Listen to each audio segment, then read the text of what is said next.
Thank you so much for joining us for this Women Empowered event today. My name is Amy Gibson, and I'm chair of the Women Empowered Initiative of the DeLand Chamber of Commerce and Orange City Alliance. And I'd first like to give a shout out to our sponsors who made this event possible. First, our presenting sponsors, Advent Health and Family Health Source, and our partner sponsors, and who would be Quality Quick Print, West Volusia Beacon, and Rome Media Marketing. We thank you again so much for being sponsors for us. We could not do this event without you. So I also want to start off by saying that this event was supposed to be held in person, but we've had to postpone that to happen in person in 2021. So in the meantime, though, we wanted to bring it to you virtually. So that is what today is, open books in a virtual format. Where we are inspired by the stories of those people that we encounter in positions of leadership, and we wonder a bit more about their lives. So what kinds of lives they've led, what kind of challenges they faced, and how they've gotten to where they are today. And we're fortunate to sit down with two women in our community, Wendy Libby, who's President Emerita of Stetson University, where she served as president for 11 years, and also Suzanne Forbes, who's managing partner of James Moore and Company, an area CPA firm that's headquartered in Daytona Beach. And so both women are active members of our community, and we'd love to sit down with them today and share with you their stories and how they've shaped organizational culture and really empowered others in their lives. So thank you again for joining us, and we'll start off with Dr. Wendy Libby.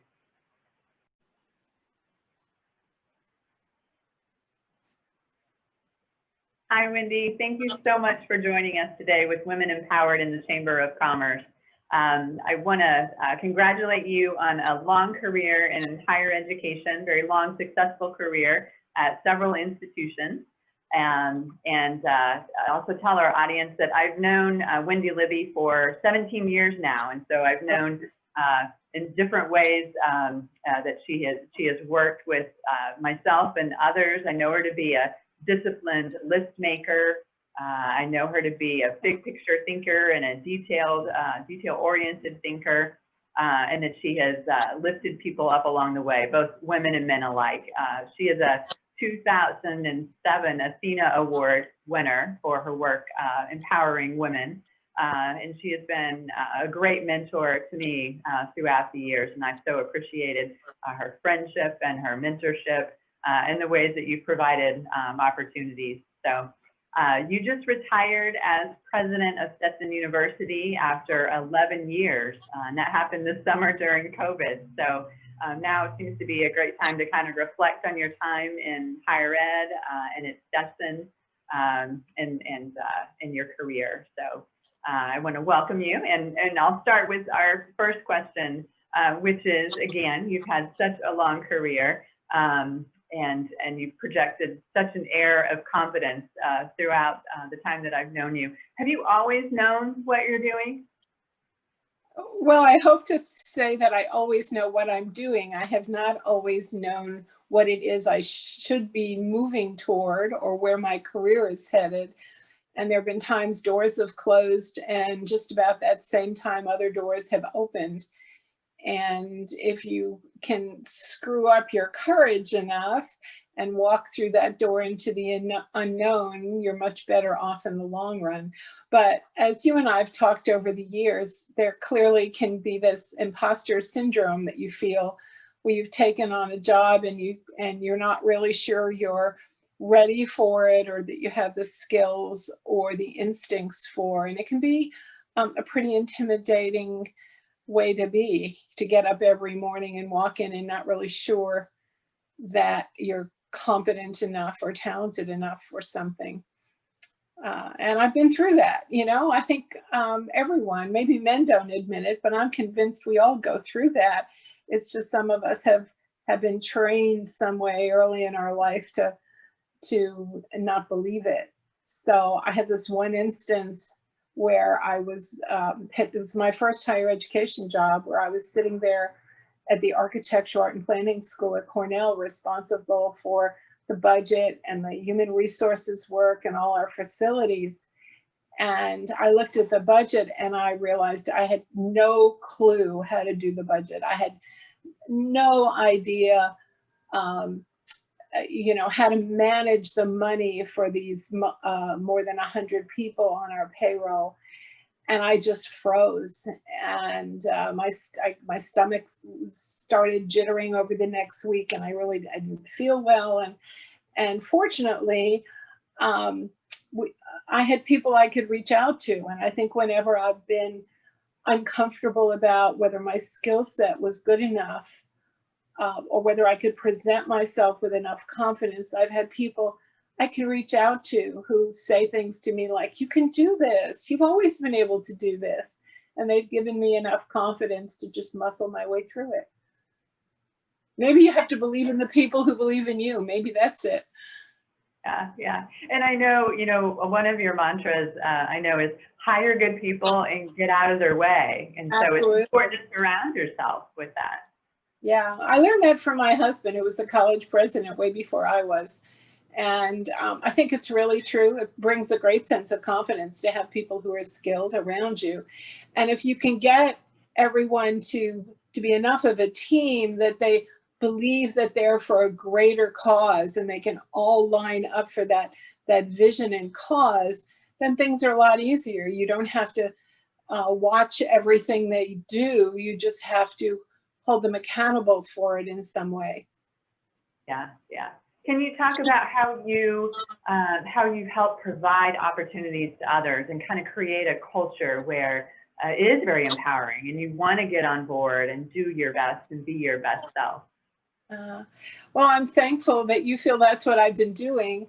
Um, I've never been somebody who needs to take all the credit. I love getting it. I love sharing it. And I think that people want to do their best work if, among other things, if they're recognized for doing it and if they can take pride in what they're doing. I mean, one thing I learned early on through an absolutely horrible disaster was how important it is not to criticize people in front of other people. It's great to lift them up in front of other people, but if you have to give them some counseling, you need to take them into a quiet, non-threatening space and do it personally and make sure they understand that you want them to do their best. We all join a place because we believe in the organization or we believe we have something to contribute to it. And as leaders, we really have no other option but to work through those people and to help them top grade, to help them be A plus in what they do. So take us back to some days when you were finding your own voice and I guess carving out your own space to be the kind of leader that you want to be. Yeah, finding your own voice is really hard. One of the first times I was a undergraduate at Cornell and I was invited to speak. This was back in probably around 1970, and I was asked to speak to the Board of Trustees about women because, this was all of a sudden feminism was something nobody had ever heard of in the late 60s and early 70s. And I got up at lunch with the Board of Trustees. I didn't even understand at that point what they were. And I had my little index cards like we all had back then. And all I can remember, frankly, was my voice shaking and my knees knocking. And I decided that wasn't going to happen again.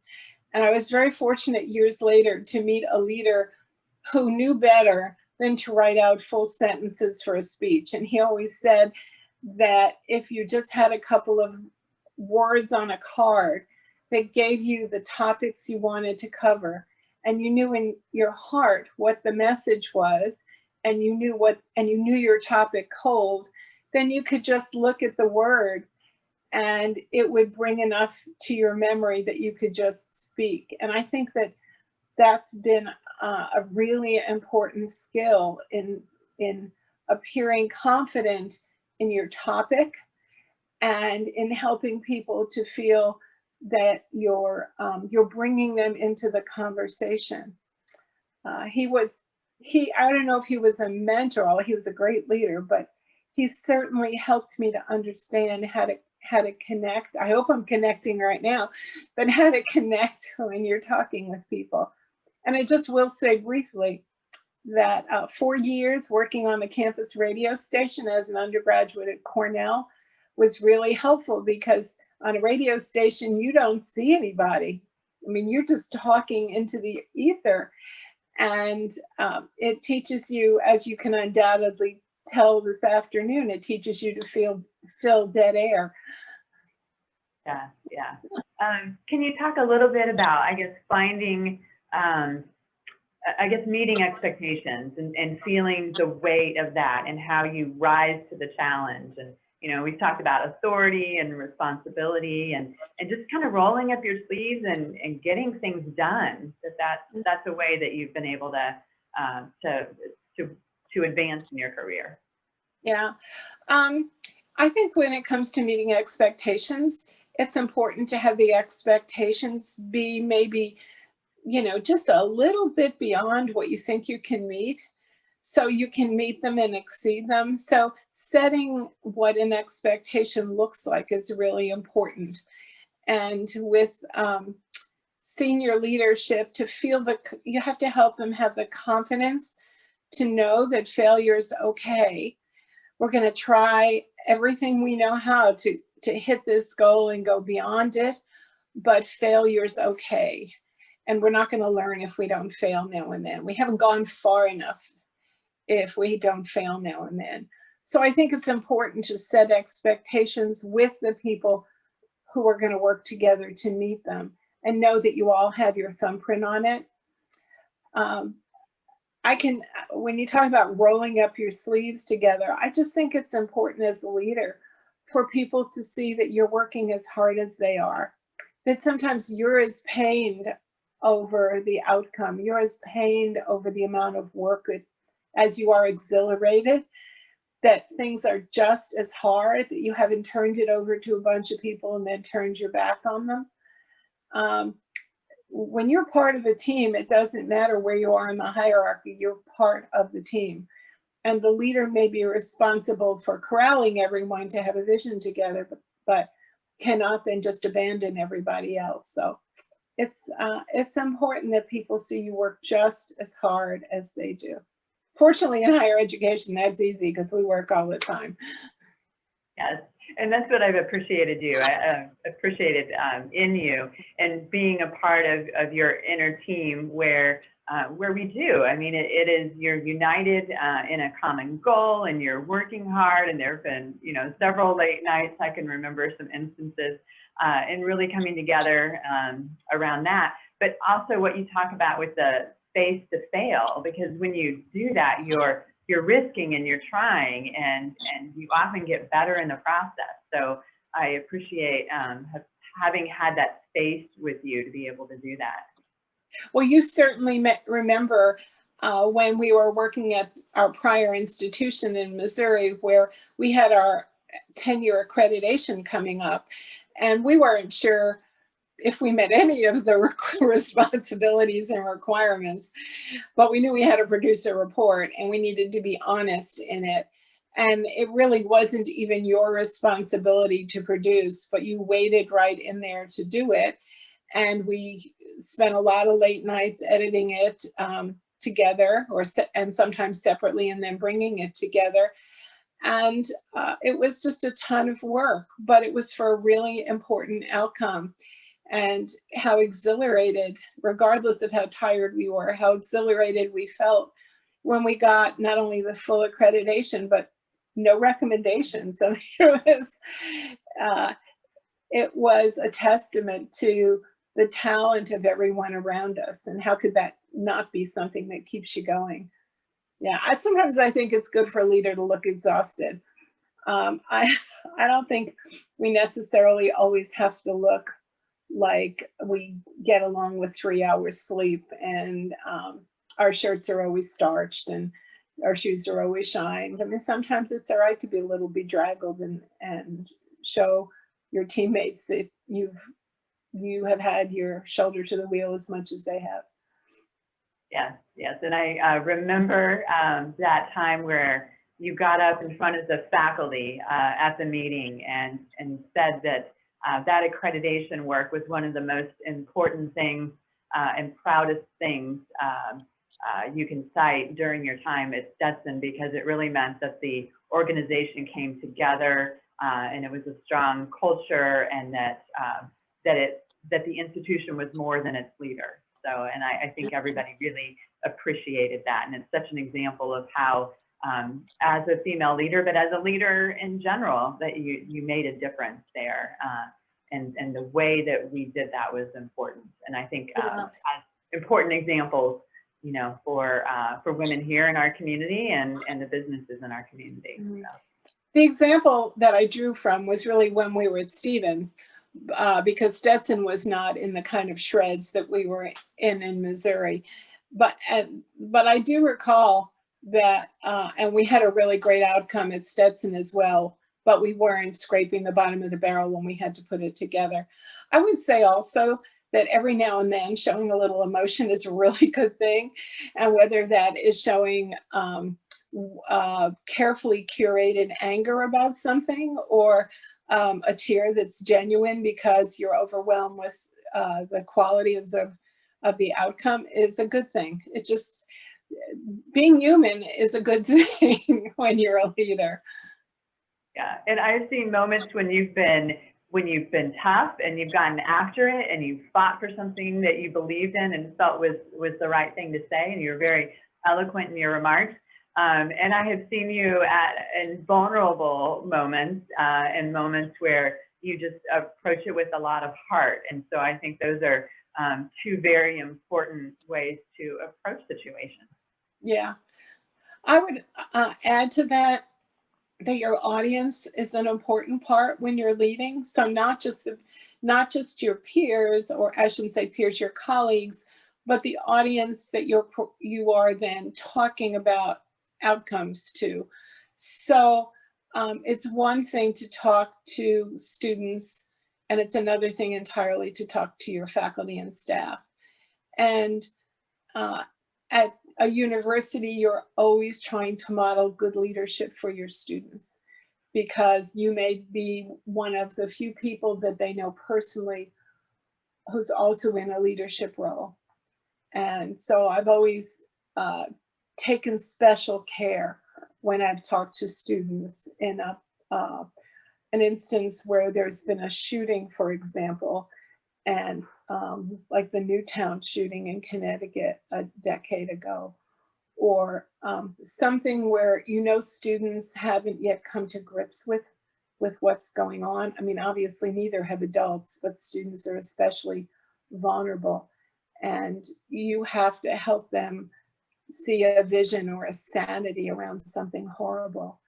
And it's hard, but that's a time when leadership can shine. Yeah. Now we're in the middle of this pandemic, and you know, you announced your retirement many months before your actual retirement at the end of June 2020, but you did not slide into retirement. It was probably one of the hardest 6 months of your career. Can you talk about that, and how, you know, we navigated the pandemic and had to pivot and learn and think about audience and caring for others at that point, and how your leadership really kicked in? Yeah, I want to also give credit to our back then incoming, now President Chris Rolke, because he was part of the team from early on, and he participated, even though he was still ambassador, in lots of our calls to figure out what we were going to do between March and June to assure safety, as well as to bring in a class in August. And the outcome has been really superb in all ways. We brought together a team of people that I know I can rely upon to do what's best for the university and to be supportive of one another, that they have a really high regard for one another's abilities. And so my job was really, as a provocateur, to say things to them. Do you think we're pushing hard enough? Do you think we can handle the risk? Do you think it's risky enough? Do you think, are we paying attention to the faculty's concerns? What about parents? And I think my leadership role was just to make sure we were asking the right questions.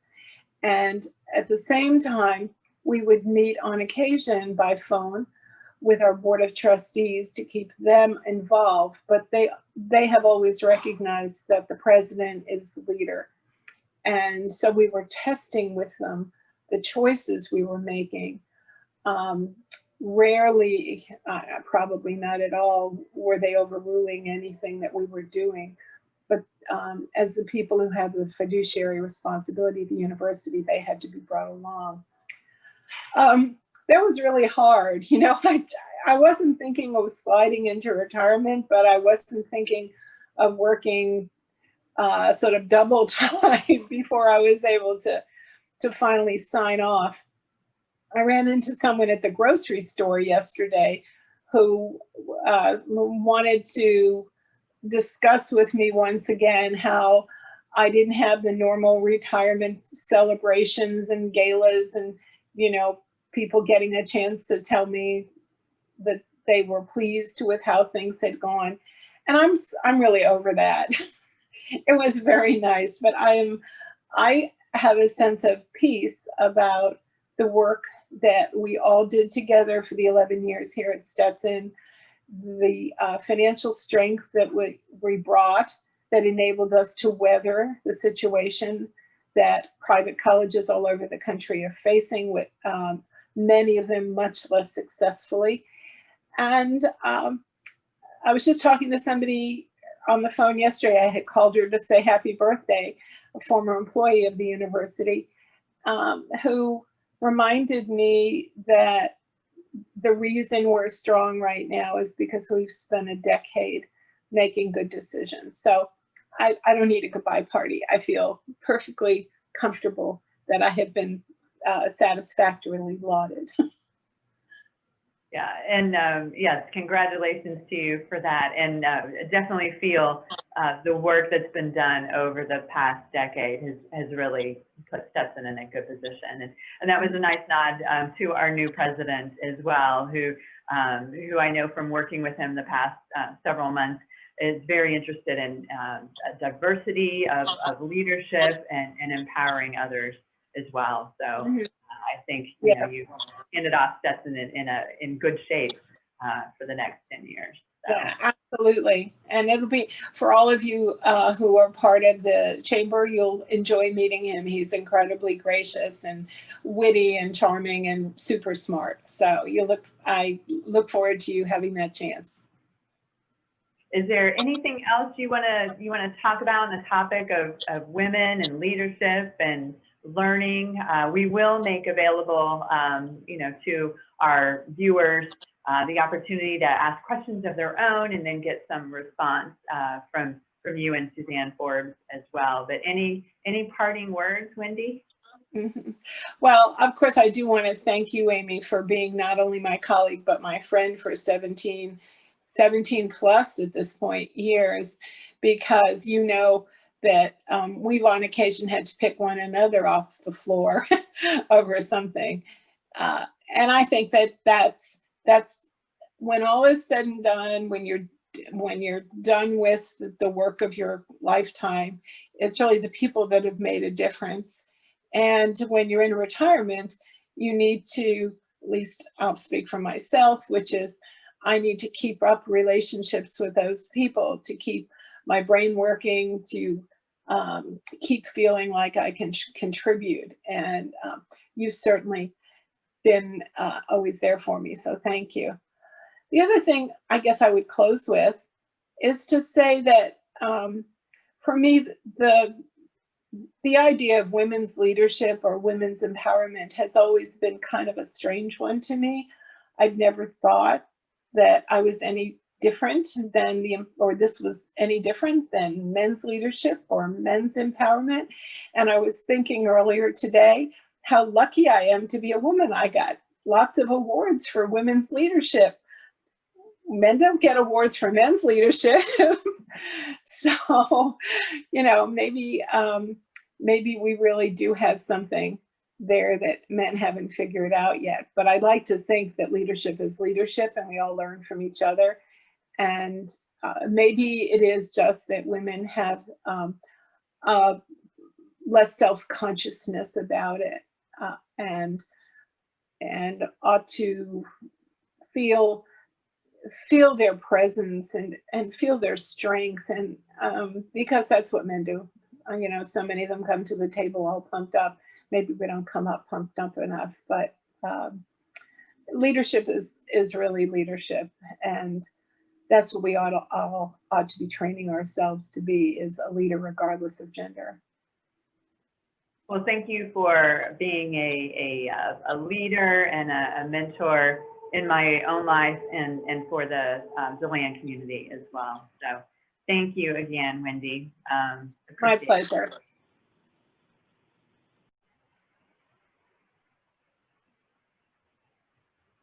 Hi, Suzanne. It's a pleasure to sit down with you today. Interested in talking with you about women and leadership today. I know you through the chamber, so I've known you for a couple of years, and then we have kids about the same age, so I kind of know you through school as well.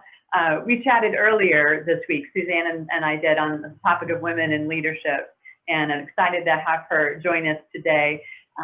Her firm, she's a managing partner with James Moore and Company, and her firm was recently named by Accounting Today as this year's #1 best accounting firm for women in the country. Congratulations to you and James Moore and Company. And you were also recently named by the Volusia Flagler Report, I think of the Daytona Beach News Journal, as the Private Sector Woman of the Year. So you'll have a lot of great things to share with us about women in leadership. So wanted to start off with that accolade in accounting today for the firm. And I know you had said that you all didn't set out to have programs specifically for women, and yet you received this accolade. So can you talk a little bit more about that?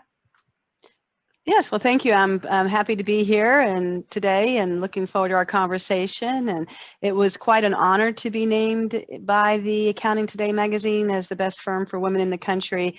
And it really took me by surprise, because I don't think of our firm as being any different than any other firm out there. But to receive that type of recognition award, it made me realize that we are different. We have over 50% owners are women. And also over 60% of our top management are women, and that's very unusual for the accounting profession. You may see entry level at those percentages, but typically you're looking at maybe more of a 10 to maybe 20% ownership. And I don't think much about it until I go out to see my peers and different meetings that I go to, and when a lot of times I'll be asked, well, how many women do you have in the firm? And when I give them those statistics, I always get that look like, how did you do that? And so everybody's always looking for that magic, one thing we can do to make it happen. But I will tell you, I started with the firm in '87, and it was kind of it took time. It took a long time. I think we had our first female partner, I want to say maybe in '89. And we've had several. I'm the second female managing partner for the firm, and it takes a lot of effort. We had a lot of great male partners before us that recognize the need not only for women in the profession, but to be a good employer to all people. I like to say that really it's about realizing that, as we're all humans, we're all people, and we want to say that we come to work and leave our personal life behind, but that's just really impossible. I don't know how you can possibly do that. We try to be very flexible with all people, with all, it doesn't matter what sex you are, what race you are, what religion, it doesn't matter. We're all people, and really by putting people first and providing flexibility and opportunities to all those in the profession, in our firm too, it has definitely opened the opportunities for so many people. And I like how you say it's not work-life balance, it's about work-life integration, because sometimes the company will need more of your time, and then sometimes you'll need to devote more of your energy to your family. So I love how you talk about that and the culture that's developed there. Right. Yeah. So we always hear about the work-life balance, and I don't know about you, but there's no balance in my life. It's when I'm at work, it's all about work and with the company, and when I'm with my family, I want it to be all about my family. And so what I call it is an integration. It's more about realizing that there are times that we need to put number one ourselves first, then our family, and then our company or our employer or whatever our passion is there.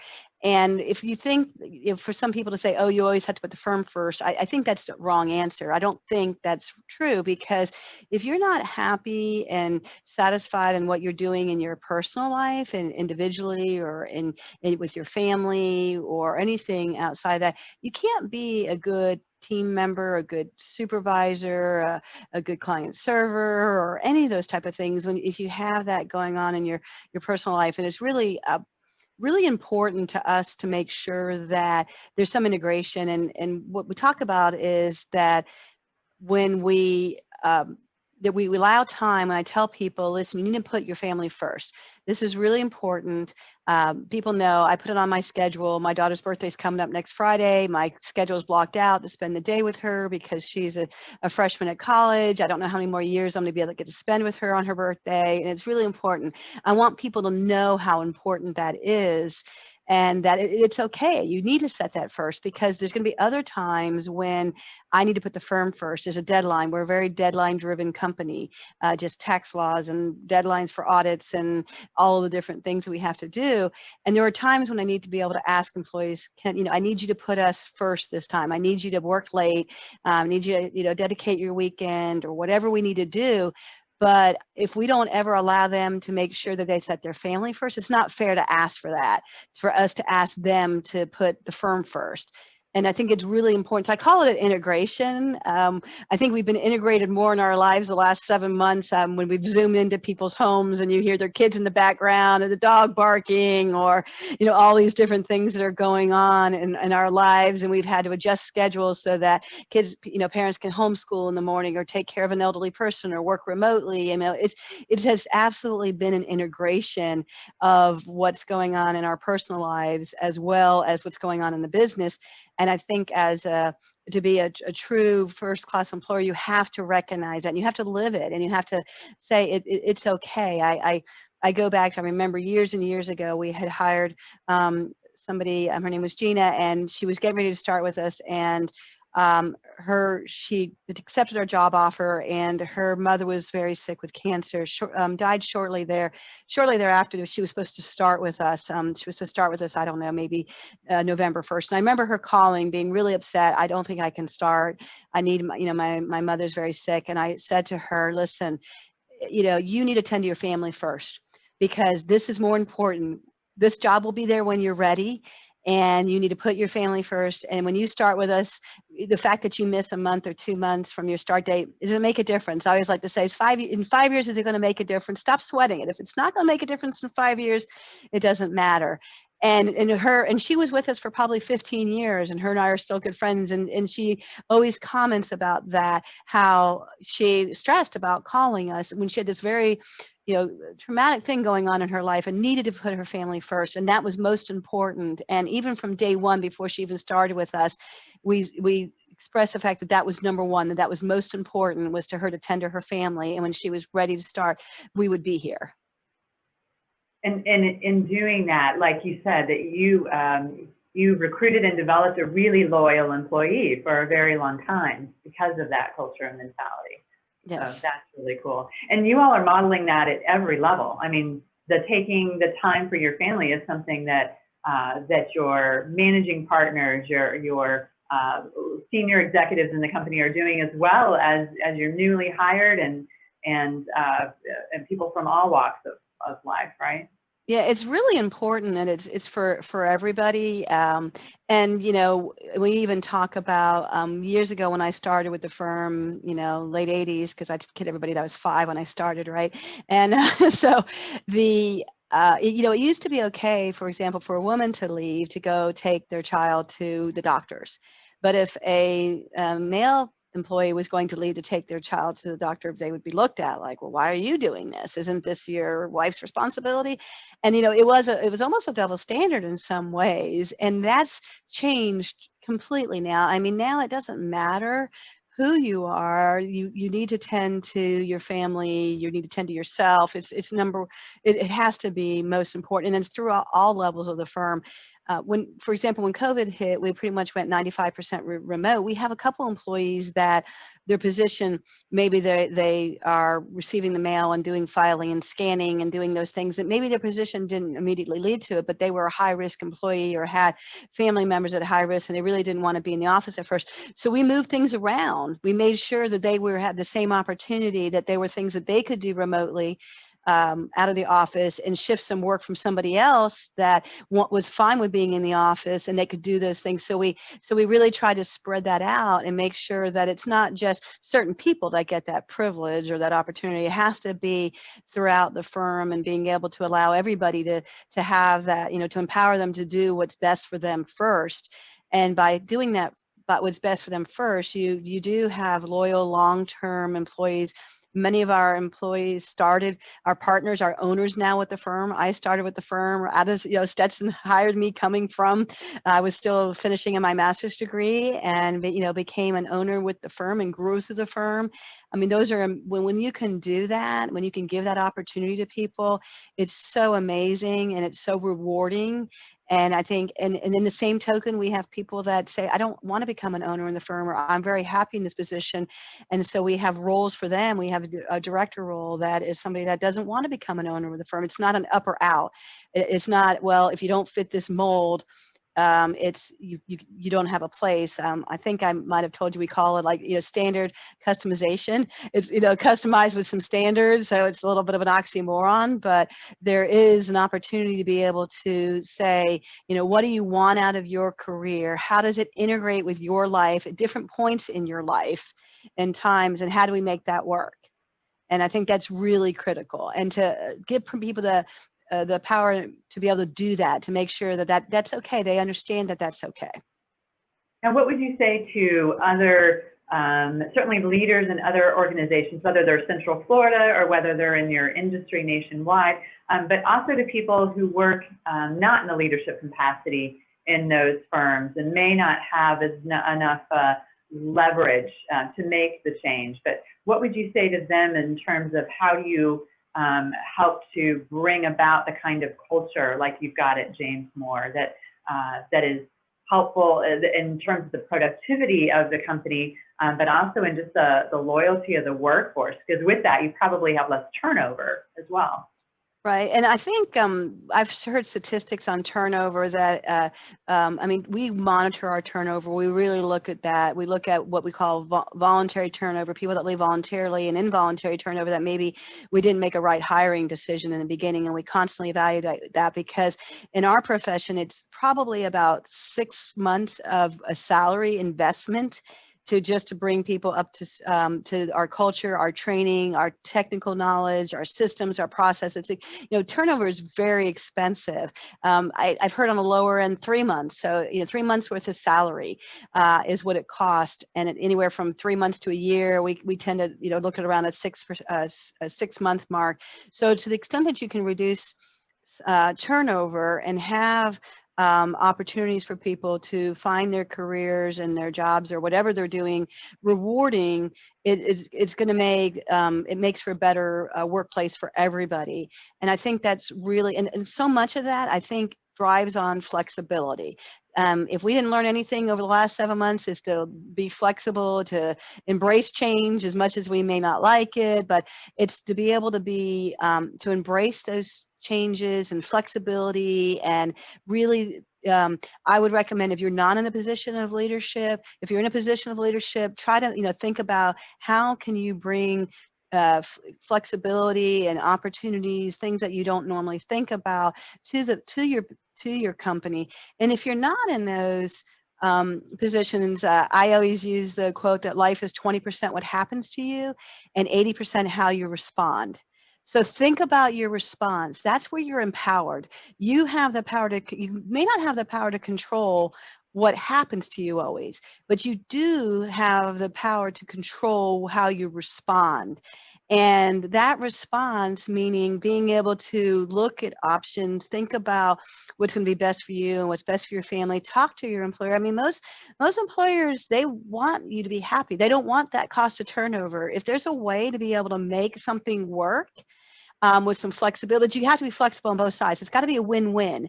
If I've got somebody that says, well, because of COVID, I'm homeschooling my kids and I can only work from, 6 o'clock at night till midnight, 4 hours, a day.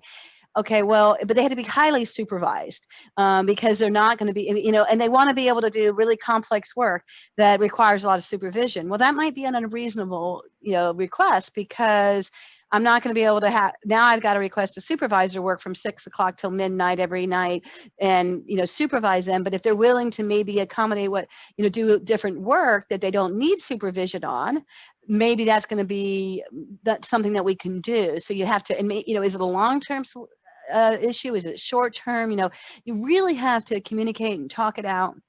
Talk about what type of things that can be done and think about it that way. Instead of thinking about things that you can't do, think about things that you could do to make something work. And now you have talked about your company has learned a lot during this pandemic. In some ways, you might incorporate into a new normal now that you hadn't thought about before, and that the pandemic has really augmented and brought out. So new opportunities really through this. Yeah, it's very, so prior to the pandemic, we had about 10 to 15% of our workforce was remote. So the nice thing is we had the technology there. It's not as robust as it is today. I mean, the improvements we've even made, even though we had full-time remote employees, most of those people were people that worked for us and moved, and primarily because of a spouse or significant other, but wanted to continue with the firm. So within 5 hours on March 13th, we went from a 10 to 15% remote workforce to a 95% remote workforce. I mean, wheeling on chairs out of the offices. We use big TVs as monitors because everything's paperless, and we have these, 50-inch TVs. People were taking their TVs and their computers and their desk chairs, and they were rolling them out of the office. And we were up operation. I mean, it was seamless from that standpoint. However, what we've learned is when we talk about culture, we thought this was going to be temporary, and we don't really, temporary for a year. I don't know what that's considered temporary or not. Maybe more than a year. About 50% of our workforce probably has said we have about 25% that absolutely wants to be 100% remote. We have about 25% that wants to be absolutely 100% in the office. And we got about 50%, because I can do the math, right, add 100%. And we have about 50% that says, I kind of like this flexibility of maybe being in the workforce, being in the office a couple of days a week, maybe not. We're also looking at, hiring throughout the country now. I mean, our opportunity to hire people isn't based on location anymore. Now that also brings more competition in, because now we've got companies throughout the country recruiting for people, and they love Florida because we have no income tax and state income tax, and some of the things that we are seeing is a big increase in wages and things. So you have to kind of look at both of those things. But now we're thinking about, how do we be intentional in our culture? How do we make sure this works for the majority of our workforce? How do our clients, how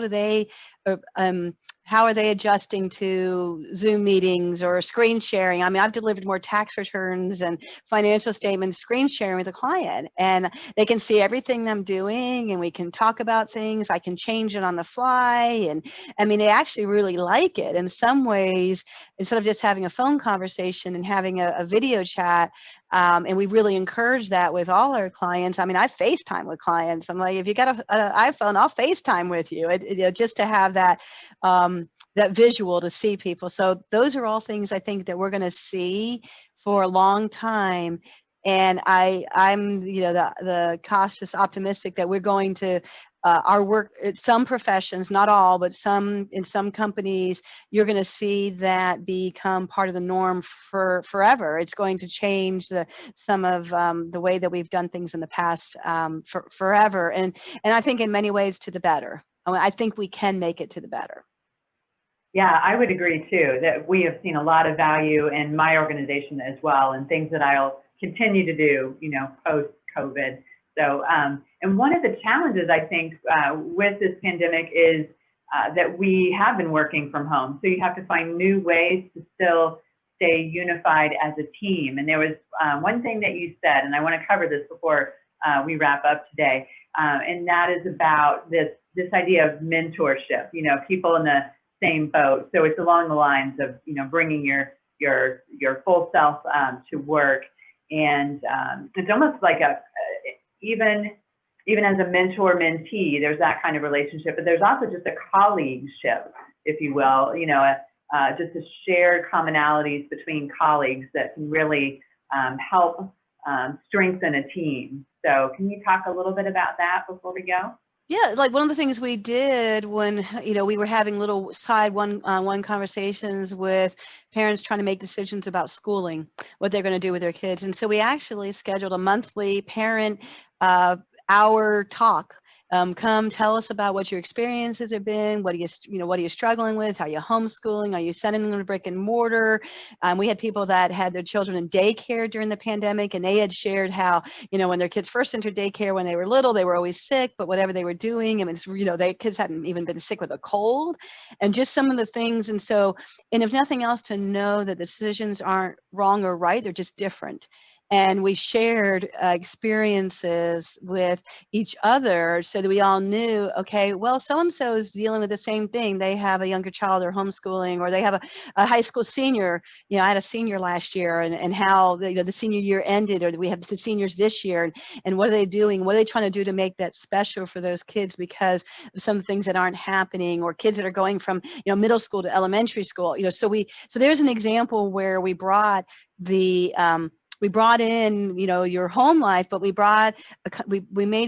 wanted people to know that they weren't alone, that we had different groups of people, and then, we had some groups that were talking about even that they had elderly parents in assisted living or nursing homes, and they took them out and they brought them home because they were afraid, or they didn't get to see them. We had a couple, unfortunately, some team members that lost parents during this, that were in the hospital and didn't get to be there. And so to be able to have those people know that they're not alone. I mean, it's so, that's the culture of saying it's not just about what the client in front of you, but it's also how we care about each other as people, as humans, right? We care about each other more than just beyond the work product or the whatever we're measuring for your effectiveness or getting things done. We also want to make sure that we do one of the things we're talking about is what's called an intentional culture, about having small groups that get together at different levels and talk about whether it's a personal thing or whether it's just to play a game.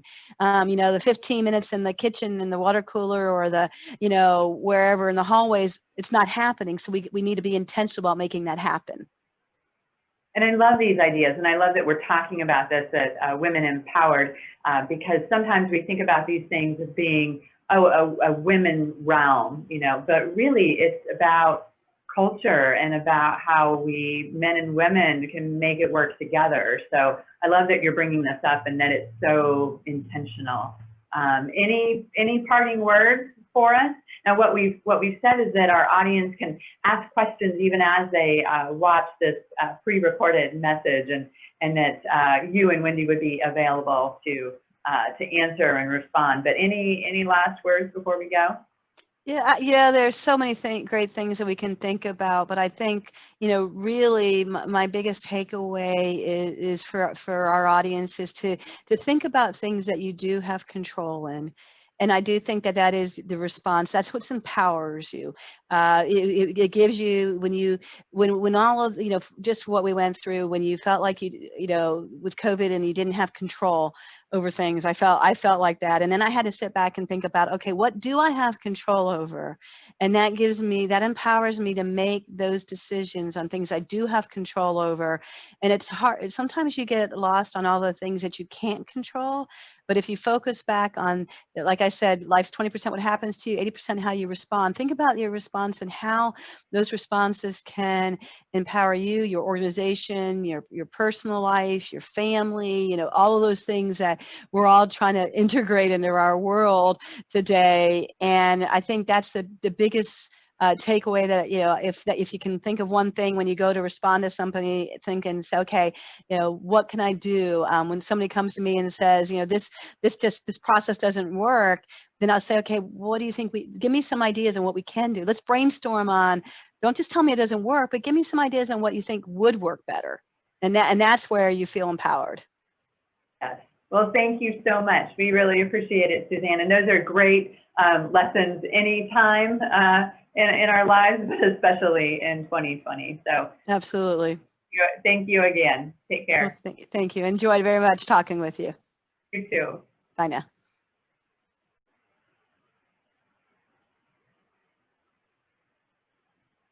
I want to thank you all for joining us again today, and a special, again, shout out to our sponsors for making this event possible.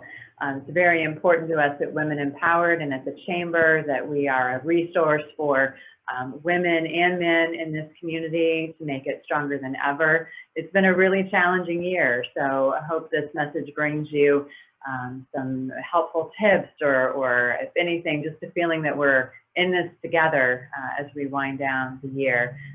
Best wishes to you, happy holidays, and we'll see you in 2021. Thank you.